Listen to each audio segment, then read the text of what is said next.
Good evening, ladies and gentlemen. I'm Shikhar Kamat, and I am psychic. I first discovered my powers when I was a teenager, on a rainy monsoon evening, when I was struck by lightning. Before I begin, I'd like to show you guys something. Hi there. The lady in the green dress. Hi, your name is?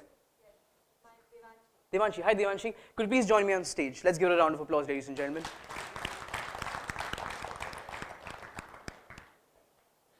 Can I have a mic, please? Hi, Devanshi. Thank you so much for doing this.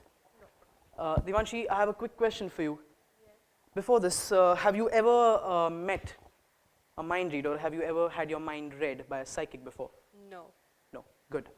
I'd like to ask you something very quickly. Devanshi, I'd like you to think, take a moment, and I'd like you to get a few images in your mind, some visuals. Allow them to just drop into your mind, okay? I'm going to give you some pen and some paper. Here you go. Devanshi, I'd like you to take a few moments, and I'd like you to sketch out whatever it is. Have you got something in your mind? Yes? And I'd like you to sketch out whatever it is. I want you to draw it onto this paper, right? Go ahead, take it. I'll take the mic from you. And make sure that I can't see whatever it is that you're drawing. And when you're done, come right back. I want you to take the pad and hold it close to your chest. And just step right here. So then make sure, put it close to your chest so that I can't see whatever it is. Let me have a go at this. While I'm doing this, I'm going to make a drawing of my own, Devanshi. But while I'm doing that, I'd like you to think about whatever it is that you've drawn on your pad. Yes? It'll try and maybe help me sort of connect you a little more.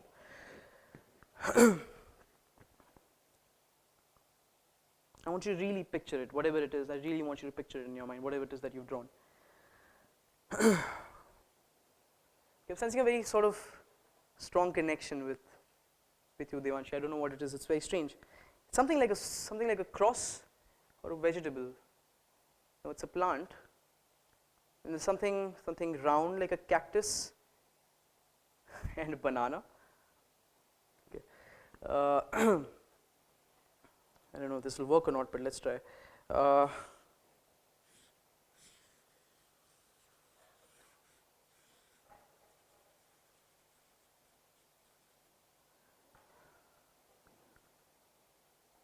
Something round.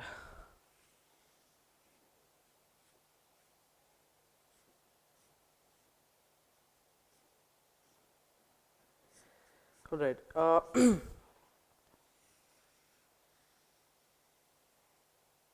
don't know if this will work or not, but let's try.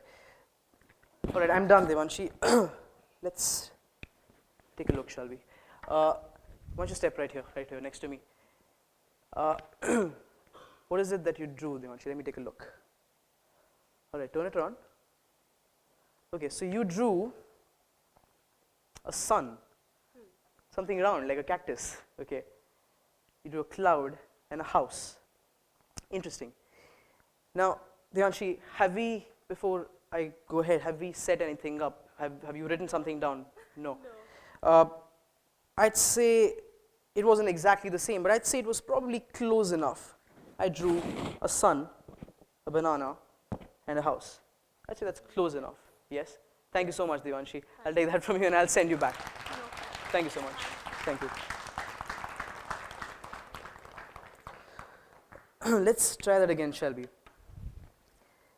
I'm Shikhar Kamat, and I am not a psychic. I have never been struck by lightning. In fact, I'm what they call a psychological illusionist. I've based my career on a mix of magic, psychology, showmanship, and misdirection to create the illusion of reading minds. Magic is a very, very beautiful art form that leaves us with a sense of absolute wonder. The wonder is that is that feeling that we get when we experience something profound, something much bigger, much more powerful than ourselves. It can happen when we encounter things that change our sense of realities and ideas of what we think is normal or possible. And that's the thing about magic. Magic always leaves us with hope and positivity. Magic it's very, very important. It's a very important part of the world, and it always has been. Historically, magic has always pushed the boundaries of what is considered impossible. It has the ability to amaze, to mystify and inspire us all at the same time. In fact, if you think about it, magic has always flourished when societies have failed. When wars happen, that is when artists and magicians, they come when people need fantasy, a release. Now we live at a time in the world where there are a lot of bad things happening everywhere, and people are yearning for fantasy. If you look back 20 years ago at the films that were made in the past, stories were mostly based on realism. And if you look at the films made today, most of them are about superheroes, characters with abilities, superpowers, maybe alternative universes. All the while the focus being on a fantasy where good triumphs over evil. And that's what's important. Now, while magic, while it encourages us to question our belief systems, magic also tends to make us sort of remind us of what Socrates meant when he said that the only thing that we know for sure is that we don't know anything at all. And that's the funny thing. Belief is a funny thing. Faith is a very funny thing, because faith is sort of like an oxymoron, because faith is essentially, in its nature, a lie that we believe in until we turn it into reality. So, in a way, it's an oxymoron and conflicts itself. The idea of faith, as powerful as the idea of faith is also a resource for blind faith and superstition. And blind faith and superstition is a huge, widespread social problem in India. In fact, there's entire industries built around the foundation of the need to believe. Carl Sagan said that you can't convince a believer of anything, because his need to believe is not based on evidence. It's based on a deep-seated need to believe. But at the same time, we need to remember what Gandhi said when he said that faith should be reinforced with reason. When faith becomes blind, it dies. We live in a country where we live around swamis, fake prophets, charlatans who claim to be messengers of God. And we have everything from peddlers who sell rings to godmen who prescribe a change in chutney for a change in fate, to religious leaders who make their own films where they pose as superheroes. I'm sure you know what I'm talking about. Just like that, there's an entire industry built around astrologers, around the need to believe, which consists of astrologers, fortune tellers, tarot card readers, numerologists, palmists, fortune tellers, psychics, the list goes on. But the idea of blind faith, it's a very funny one. Superstitions, we tend to be taught superstitions when we are kids, or our family passes it on to us. And then as we grow older, we tend to sort of take them along with us. Being superstitious it can affect the way we think, it can affect our behavior, it can affect our state of mind. For some reason, people like to have the idea that they can figure out, they can make sense of everything that happens around them. They like the idea that they can predict what is going to happen to them. And superstition is basically a possibility of something good happening, or chances of reducing the odds of something bad happening. For example, let's say you bought a lucky ring and you wore it for a job interview. If you end up getting the job, you come away believing that this ring has mystical powers that is beneficial to you. Meanwhile, you overlook all the times where you've worn that ring and nothing special has happened. Now, while this idea seems like a pretty innocent one, superstition and blind faith can kill people. I'm talking about religious group practices like sati, like female genital mutilation, all the way to witchcraft, black magic, faith healing, and even the rejection of medicine. Black magic and blind faith and superstition is a plague for India.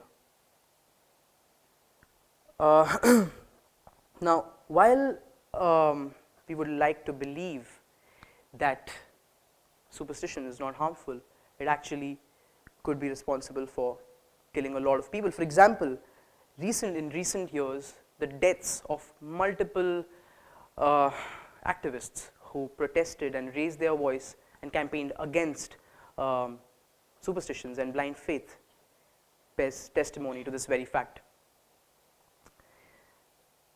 I'd like to share a story with you. When I was much younger, I started out on the streets of Bombay as a street magician, and I worked my way up onto the stage. It didn't take me very long to figure out that magicians and psychics use the very same methods. On one hand, magicians use them to entertain people, and on the other hand, psychics use them to exploit the gullible. And I'd like to sort of share a story with you, because now the claims that these people make are very, very serious. The claims that these psychics make, they're very serious. And we would love to believe them. We would love it if it were true, and we would love to be blown away by it. When I was a kid, I had a special relationship with a family friend of mine, an uncle. I used to call him Uncle Anand, and he was one of my best friends. So he used to play this joke on me. Whenever he would see me, he would creep up behind me and touch me on my right shoulder, and I would turn around to my right just to find him laughing at me on my left. And this became sort of an inside joke between us, because whenever I saw him, I'd do the same thing back to him. So I'd go up behind him, I'd tap him on his shoulder, and he'll turn around just to find me laughing at him on his left. This was a very special bond that we sort of created. Unfortunately, he passed away a few years ago because of some intestinal issues. Anyways, sometime later, I found myself walking the streets of Bombay on the road, and I was lost in my own thoughts. And very strangely, I felt a tap on my shoulder, on my right shoulder. Instinctively, I just looked to my left to find no one. And just then, a bus went hurtling past me. And that's when I realized that there was a bus behind me, and if I had not felt that touch, I would probably have been run over by the bus. And that was not it. Probably a year later, I was at an airport waiting for a flight. It was delayed, and I found myself feeling drowsy. And as I felt drowsy, I actually started falling asleep, just when I felt a touch on my right shoulder, and I instinctively looked at my left. I woke up, and I saw there was a glass table to my left, which I had barely noticed. And if I had fallen asleep, I would have probably ended up falling on the glass table and hurting myself pretty bad. And that was strange, and that is when I knew, I was pretty sure that my uncle is always around me in some way or the other. Anyways, I'd like to show you guys something. For this next bit, I'd like to pick a few of you at random from the audience. Hi, the girl in the checked shirt right there. Yes, yes, you. And the gentleman in the grey T-shirt right here. Yes. Hi. Could you please join me on stage? Let's give them a round of applause, ladies and gentlemen. Your name is? Nihar. Nihar. Hi. And your name is? Kanksha. Kanksha. Why don't you step right this way? Thank you, Nihar. Thank you, Kanksha, for doing this. We're going to try a little experiment with the two of you. I'd like. Have you been friends, Nihar and Kanksha? No. Do you know each other? No. Nihar, have we set anything up? Have I ever met you before? No. No. And Kanksha, we haven't exchanged any information. Do you have any idea what's about to happen now? No. Fair enough. Kanksha, I'd like you to let me know if you feel something. Look right there in the audience. Put your hand down for me. Thank you so much. Do you feel this? Yes. Nihar, do you feel this? Yeah. Yes. Excellent. Now, Kanksha, I'd like you to shut your eyes and don't open them until I tell you to. Don't worry, I won't do anything strange. In a moment, Kanksha, I'm going to raise your hand and put it up. Okay? Keep your eyes shut and don't open them until I tell you to. I'm going to do this and keep it right here. Okay. Do you feel this? Yes or no? Yes. Yes.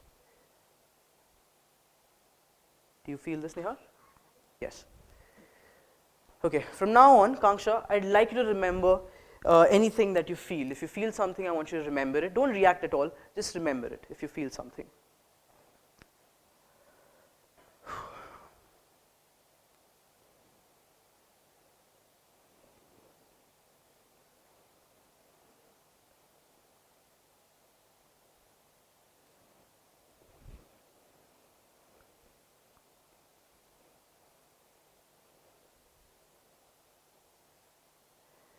Kanksha, yes or no? Keep your eyes shut. Yes or no?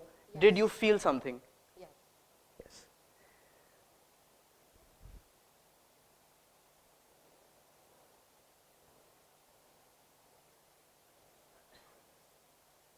Kanksha, keep your eyes shut.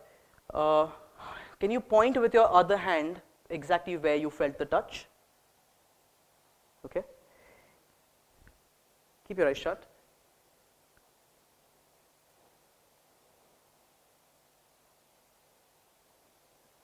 Kanksha, exactly how many touches did you feel? 3. 3.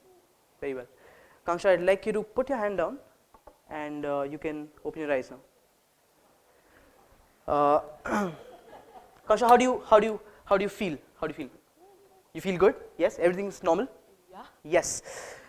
I'd like to tell you. how does that feel? How does that feel exactly?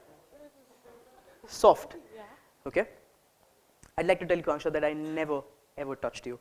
In fact, I touched Nihar right here on his hand and you felt it all the way across the stage. And everybody bore witness to that. Thank you so much, Kanksha. I'll send you back. Thank you so much for being the sport. Thank you so much, Nihar. I'll send you back. Thank you. Thank you. Remember I told you that I knew that my uncle Anand was always going to be around me. You just happened to be introduced to him, ladies and gentlemen. That is my uncle. Of course, I forgot to tell you one small detail. My uncle Anand was a figment of my imagination. He never existed. I completely made him up. Now I don't claim to have any supernatural powers or any abilities, yet it is that simple to make someone talk or meet the dead.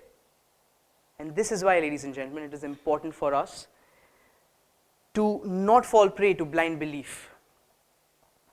It is important for us to, on one hand, keep not fall prey to blind faith, and on the other hand, keep our eyes open and keep space for magic and wonder. Thank you so much. I'm Shikhar Kamat and you've been amazing. Thank you so much.